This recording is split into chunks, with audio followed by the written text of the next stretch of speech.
Okay, we're talking to Roy Howarth today about Murderock. So, for people who don't know, who've never seen or heard of Murderock, why don't you just tell them what the story is and a bit of the tone, a bit of the vibe. Well, the setup is fairly simple, I guess, by the standard of a lot of these Giallo films. It deals with a dance academy in New York, populated with a bunch of young people, all of whom are looking to kind of find fame and fortune. It's kind of a viper's nest type of atmosphere. Everybody's very backstabby, and it turns literally stabby at a certain point when there's a series of killings involving a mysterious murderer and knocking off various different students, and all kinds of red herrings come into focus, members of the faculty and other students, and gradually the mystery is revealed and the culprit is unmasked. But as is often the case in these films, it's not so much the mechanics of the mystery that's as fun as all that as it is the stylization, the way it's presented, the murder sequences. Although it has to be said, this is a relatively bloodless movie, especially for Lucio Fulci. I think there are reasons for this. He had most previously, his most recent giallo had been The New York Ripper, released in 1982, which was a very controversial film. I think rather grossly misunderstood by a lot of people. It's deliberately provocative. Definitely pushes the line and the boundaries of good taste, but a movie that knows what it's doing, and I think it's quite a wonderful movie. But probably a movie that's always going to be controversial to say the least because of its sadism and its very sleazy kind of vibe. So this movie pushes things into a different direction. It's rather more of an old school police procedural in a way, but it also it functions on various different levels. It has kind of an element of satire about it. It's satirical about the television medium. It's very much steeped in things of the period, certain dance crazes like breakdancing, which has led to some people referring to it as the breakdance giallo. Although there's really only under the opening credits. That's pretty much the only breakdancing you're going to see in the film. But it also kind of gives a vibe of what Fame would have been like had it been directed by an Italian with a taste for bloodshed. Beautiful. So I got to interview Dretta and mentioned this movie to her, and she said when she was on set, she saw Fulci yell at someone to the point where his face turned purple. Purple. Mhm. So was that typical stuff on a Fulci set? I interviewed a lot of people when I did my book on Lucio Fulci. My friend Mike Baronis was enormously helpful in setting up a lot of interviews because he's one of the big people that was responsible for the importing of a lot of the Italian film veterans into the American fan convention circuit, the chiller, Italian invasion, stuff like that. A lot of that was down to Mike. So he had contacts for a ton of people. And it was interesting of all the people I interviewed, which includes actors, but also technicians and behind the scenes personnel. Uh, One of the questions that I asked everybody was, about the notorious Fulci temperament. Was he really like that? And most everybody, there was one big exception. Most everybody said, yeah, he could be like that, but he was never like that with me. So it was interesting that, almost without exception, it seemed as though his anger and his kind of theatrics were aimed at other people. I did, however, interview one actress who starred in his film. I even hate to say it's his film because he only directed it up to a point. It was a very miserable experience. Movie called Zombie 3, which was shot in the Philippines when he was desperately ill. I mean, in very, very bad shape. In terms of health, physically, but also mentally, and just in so many ways, he was a real low ebb. He only directed part of the film. The rest of the film was directed by others. But Beatrice Ring, who starred in that film, was kind of his victim on that set, and she told me that he was really, he could be really cruel and mean spirited and everything else. But in general, most people who worked with him, and I remember Giovanni Lombardo Radice telling me this, for example, and I remember seeing an interview with Jeffrey Lewis, who worked with him on Silver Saddle. Most people indicated that Fulci it was just part of his kind of game that he liked to just every now and again, for no reason whatsoever, create a scene, just to kind of wake everybody up and make sure everybody was fully focused and doing what they needed to be doing. So some of it was kind of in a sense of fun. I remember Jeffrey Lewis talking about he just had everybody lined up and he was just bawling everybody out. Then he got to Jeffrey Lewis and he said, "How you doing, Jeffrey?" And just proceeded to just yell at everybody else and kind of looked at Lewis at one point and winked, like, it's all a game. So it's the kind of behavior that would not fly today. It's the kind of thing that, would not be tolerated. But at that time, it wasn't unusual. I mean, and if we think Fulci was bad, oh boy, there were others, Ricardo Freda and Umberto Lenzi and various others who were, I think more legitimately mean-spirited than he was. All right, good to know. And so this is not your first time. Well, first I should say, Vinegar Syndrome has a new 4K Blu-ray edition of Murderock coming out, and uh, people will be lucky enough to hear you opine on it on the audio commentary track. But this is not the first time you've done an audio commentary track for the film. It was the first time was for Scorpion releasing, or So yes, yeah. Scorpion releasing put it out. I forget what year it was. It may have been about 5 or 6 years ago, and I recorded the commentary for that, which is what Vinegar is recycling for their release. Oh, But in the UK, 88 Films is also putting out a 4K edition, which has a new commentary by me with Nathaniel Thompson, who I've worked with on a lot of different commentary tracks. So the old one is preserved on this Vinegar Syndrome release. The new one's on the obviously on the 88 release. I don't know that I've ever listened to the Scorpion track. I don't know how to put this. I don't really like listening to myself, but yeah. I have gotten into the habit of going back and listening to some of these things just to sometimes break myself of bad habits. We all have these kind of, you know, pet phrases and things we sometimes lean a little too heavily on. I realize, oh my God, I say that too much. So I've kind of tried to improve listening to things moving forward. I have a notion that because of the time in which that was done and because of the information that was out there that was available that I accepted on faith at the time as being correct. I think I said some incorrect things on there regarding the nature of Fulci's illness, how he came to be ill during that time, and which impacted him from that point of his career on. So I was able to correct that for the new track. So I don't know. I'm just going by memory. It could be that the track on the Vinegar release has some information I wish I could have scrubbed away from it, but I'm not given that opportunity. They just use it, and I'm not consulted in these things. So, but yeah, both versions will have commentaries by me. One solo, which is an old track, and a new one with Nathaniel for the British release. Okay, thank you for clearing that up. I was a little bit off my details. I appreciate that. So I love that song "Streets to Blame," and it was actually the theme of my first radio show. Uh, Yeah. what can you say about that track? I like the music in general. It's by Keith Emerson, who you will note when you watch the film, he gets, Fulci must have had a fondness for a certain type of lettering, and very often the titles in his films, it's lowercase lettering for the technical, for everybody really. But Keith Emerson gets big block capital letters music by Keith Emerson. So it was a big deal because Emerson, Lake and Palmer were indeed a big deal. And Keith Emerson had gotten into film music composing, had done things like Nighthawks with Sylvester Stallone and Billy D. Williams and Rutger Hauer, but also had gone over to Italy and done the score for Dario Argento's Inferno. So he did a few Italian films, and this was his only collaboration with Fulci. Fulci kind of was a little bit two-faced about the whole thing. He was at one point he talked about the music and he was enthusiastic about it, but years later when it was brought up, he'd say, "Oh, it was I had no choice in that, and I didn't care for the music." It is very much of its time, but why shouldn't it be? It's a 19. It was made at the end of 1983 into the beginning of 1984, so it reflects that. It reflects the time.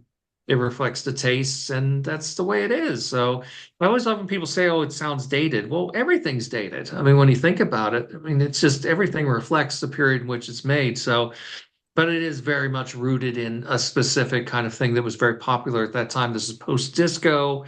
We're getting into that sort of, period of sort of poppy 1980s songs that were sort of happy and carefree until things started to get darker as the decade wore on. So the music does reflect that. Streets to Blame, Paranoia is coming your way. Tonight's Your Night. I mean, I love these songs. I play the soundtrack every now and again, and I have a great deal of affection for it. I mean, it's sort of ludicrous, I have to admit, but I don't know. I think they're very catchy. I agree. It's cute and silly. It works. I mean, it's not the music you would necessarily expect in a Lucio Fulci giallo, but I think it works fine for what it is. And again, the kind of well, some people refer to this movie as slash dance, Right, and yeah. um, kind of making fun of it, teasing it because it's, oh, it's the breakdance giallo. I mean, really, you're talking about the opening credits. After that, it's not really the case. But it is interesting because this movie, and I talk about this in the commentary, it was an eccentric concept. It was supposed to be part of a trilogy of films, giallo films based around different types of music. So this was, a certain type of thing that was supposed to be like a, I don't know, maybe like a salsa or something like that. They were supposed to be three, but I'm not entirely clear if it was down to the movie not performing as well as they thought it was going to perform, or if it was because Lucio Fulci's health went through a major upset after that. I think it's probably the latter. So nothing else was done with it. We only got this one, but it's a good one. I agree. How would you rank this film within Fulci's filmography? Well, it's the last of his Jolly. It's at least in my opinion, some people might include a later film like Touch of Death, but I don't tend to think of that as a Giallo. So it's part of this group of films that goes all the way back to 1969, a movie he did called well, it depends which version you watch. It's either Perversion Story or one on top of the other. And then, throughout the 70s, he makes films like Don't Torture a Duckling, Lizard in a Woman's Skin, The Psychic. And then in the 80s, obviously, there's the New York Ripper and Murderock. I suppose it's the weakest of the bunch in terms of his Giallo films. It's still a lot of fun and it's an extremely stylish movie. As a matter of fact, like I said, afterwards, his health took a major, major knock, and he ended up being knocked out of commission for a couple of years. And then when he came back, the budgets really shrank and the movies got to be a lot more impoverished. So I think there's an argument to be made that this was like his last really slick movie.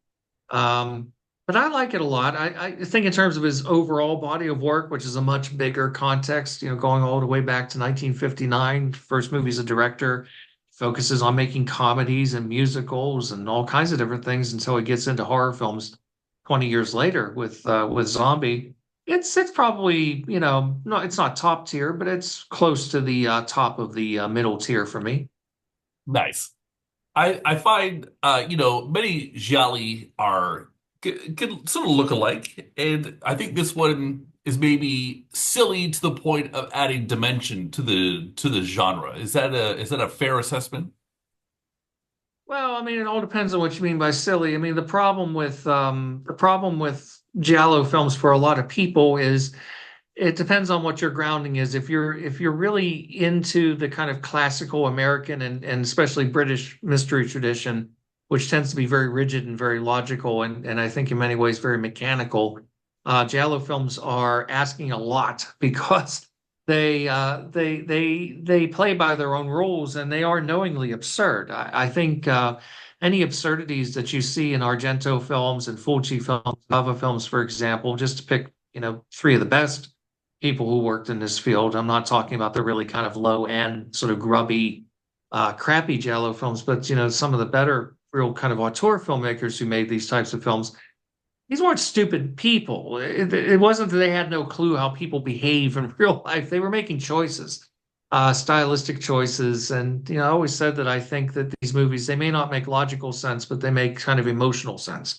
So it's all about getting to the big set piece. You've got to find a way to get the person into the room so that's what we're here for. So to me, uh, I think like I said before, I think the thing that's most curious about the film is how restrained it is compared to the stuff that had come before. Obviously, New York Ripper is a savage, nasty film.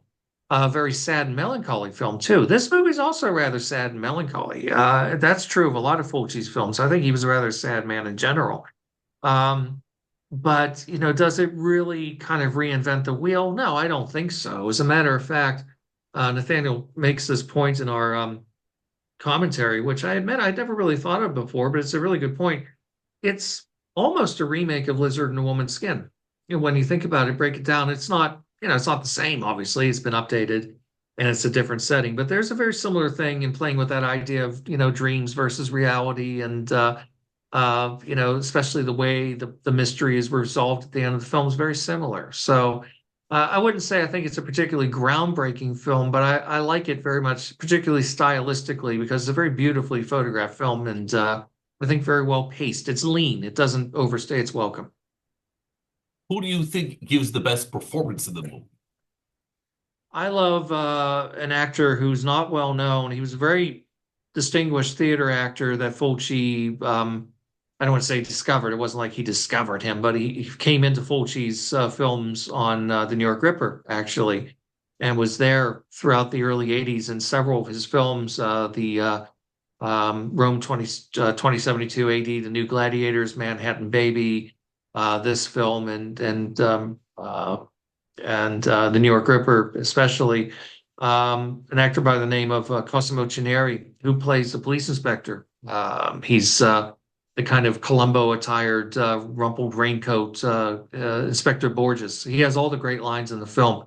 My favorite bit in the film is he's talking with his sidekick, a psychiatrist named Professor Davis, and they're talking about the kids at the school, and they're talking about the killer and the killer's motivation. And Professor Davis says something about it. He must be a psychopath. And Borges says, "You're not a psycho. He's an asshole." I love that. I think that's a hysterical line. And Chineri's great. He has this great sort of sinister face, which made him really good casting for villains. But here he is playing a heroic police inspector. I think he's wonderful. I love it. I love it. And what is the most inspired kill in the film? It's not really a murder set piece film in the same way that the other ones are. So I think probably the one that stands out is has got to be the first one because it's our first glimpse of the murder weapon, which is the really weird element of this film that, Jally traditionally you're going for really sort of bloody, savage, vicious murder scenes. And so you get very large knives and hatchets and various other implements. In this movie, you have an ornate hat pin. Very strange choice. And the way that that scene is photographed and the way that Fulci and his DOP, Giuseppe Pinori, and the editor Vincenzo Tomasi are playing around with point of view, playing around with the pulsing lighting effect that's going on, where it's going from, black screen to the light coming back on, very bright, and just back and forth, cutting from angle to angle, getting in closer and closer as it's bearing down on the victim, penetrates the chest. But of course, it's a hairpin, so it's not bloody. We don't get the arterial spray or anything like that. But it's very, very stylishly shot. I love it. Are you excited to add this Vinegar Syndrome 4K Blu-ray set to your collection? Put it up on the shelf? Of course, I'm always happy anytime I participate in anything. I'm always, I always do the best that I can to bring something to it. I never accept anything without feeling that I can bring something to it. So Fulci is always a given. I mean, if the opportunity presents, I did turn one down. I won't say what it is, Oh, but wow. just because I just couldn't, I just wouldn't be able to say much about it of Sure. interest. But no, this one was a fun one to do. Again, this track was done a bunch of years ago, so there's a lot of water under the bridge since then. But Vinegar is always doing really nice work with, especially with these upgrades, bringing things to 4K now. It's really beautiful. I just wish Fulci were around to see this and to be able to appreciate the care that's being extended on these editions, many of which also involve my very good friend Eugenio Orcolani, who is also involved in this release. He produces the extras for Vinegar Syndrome's Italian editions almost all the time, amongst other labels. So there's a bunch of interviews on the disc, and well, when I get my copy, I'm looking forward to watching them. Yeah, same. I added it up. There's like 4 hours of interviews on this disc. It's a lot, but the question sometimes is, do we really need all this? Well, yeah, I think we do. It's I'm great fine to with have it.